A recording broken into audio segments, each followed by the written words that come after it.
Perhatian, rumah ini sudah kami kepung. Kami dari Polres Brebes. Kepada Saudari Sheila, segera keluar dengan tangan di atas kepala. Jangan melakukan perlawanan. Suara itu menggelegar, memantul di lembah hutan jati yang sunyi, mengalahkan suara hujan deras. Cahaya lampu sorot dari helikopter yang melayang rendah menembus atap rumbia yang rapuh, menciptakan siluet-siluet menakutkan di dalam gubuk. Angin dari baling-baling helikopter menerbangkan debu dan daun kering, membuat suasana seperti kiamat kecil. Aku gemetar hebat di tepi jendela. Jantungku serasa mencopot. Ini berlebihan.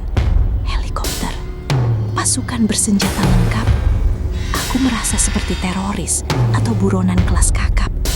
Padahal aku hanya seorang wanita yang tersesat. Pintu gubuk didobrak dari luar.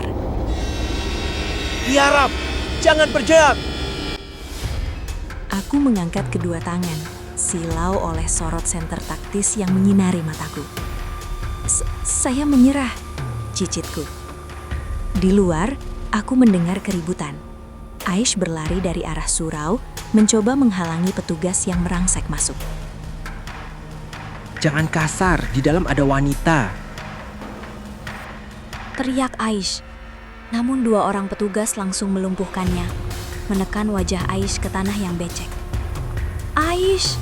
Teriakku. Lalu muncullah Abah dari gubuk belakang. Beliau berjalan tenang, sangat tenang di tengah kekacauan itu. Tangannya memegang tasbih. Anehnya, saat Abah muncul, petugas yang menodongkan senjata ke arahnya perlahan menurunkan laras senapannya, seolah segan oleh wibawa orang tua itu. Kami kooperatif, Pak. Jangan sakiti anak-anak saya. Ucap Abah lembut namun tegas. Malam itu juga, kami bertiga digelandang masuk ke dalam mobil-mobil taktis. Perjalanan menuruni bukit terasa panjang dan mencekam.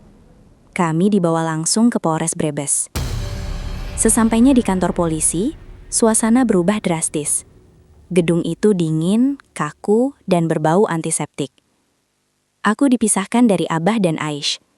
Aku sempat menoleh ke belakang, melihat Abah dan Aish duduk di ruang tunggu tamu, bukan di sel. Polisi-polisi itu tampak menghormati Abah. Bahkan aku melihat seorang perwira mencium tangan Abah. Karisma ulama Abah rupanya menembus seragam mereka. Aku dibawa ke ruang interogasi khusus.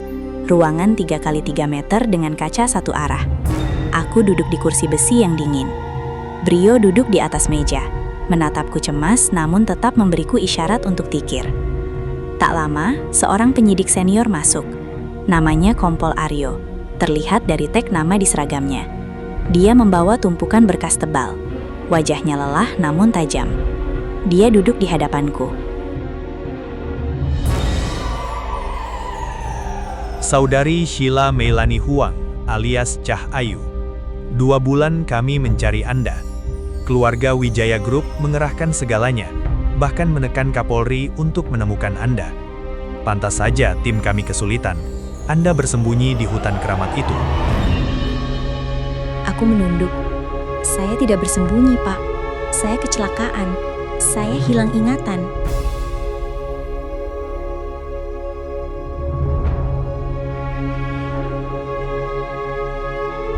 Dia membuka lembar berkas otopsi, lalu menatapku lekat. Kita bicara soal Sukato, preman yang diduga Anda bunuh 2 bulan lalu. Kompol Aryo menjeda kalimatnya, membuat ruangan semakin hening mencekam. Tapi,